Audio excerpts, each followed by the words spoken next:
നമസ്കാരം, ജന്മഭൂമിയിലേക്ക് സ്വാഗതം. തുടർച്ചയായ മൂന്നാം തവണ പ്രധാനമന്ത്രിയായി നരേന്ദ്രമോദി അധികാരമേറ്റു. ഡൽഹിയിലെ സൗത്ത് ബ്ലോക്കിലെ തന്റെ ഓഫീസിലെത്തിയാണ് അദ്ദേഹം ചുമതലയേറ്റത്.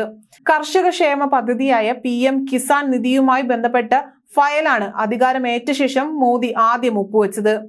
കിസാൻ നിധിയുടെ 17ാം ഗഡു വിതരണം ചെയ്യുന്നത് അനുവദിച്ചുകൊണ്ടുള്ളതാണിത്. ഏകദേശം 20,000 കോടി രൂപയാണ് വിതരണം ചെയ്യുക.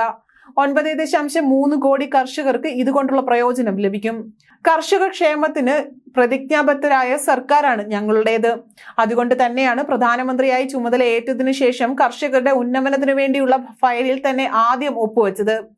വരും സമയങ്ങളിൽ കാർഷിക ക്ഷേമത്തിനും കാർഷിക മേഖലയ്ക്കുമായി പ്രവർത്തിക്കാനായി ഞങ്ങൾ ആഗ്രഹിക്കുന്നുവെന്നും ഫയലിൽ ഒപ്പുവെച്ചതിന് പിന്നാലെ പ്രധാനമന്ത്രി പറഞ്ഞു.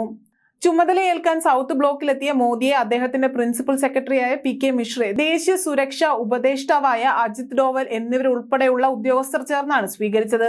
ഇരുവശത്തും നിന്ന് നിറഞ്ഞ കയ്യടികളോടെയാണ് പ്രധാനമന്ത്രിയെ ഉദ്യോഗസ്ഥർ വരവേറ്റത്.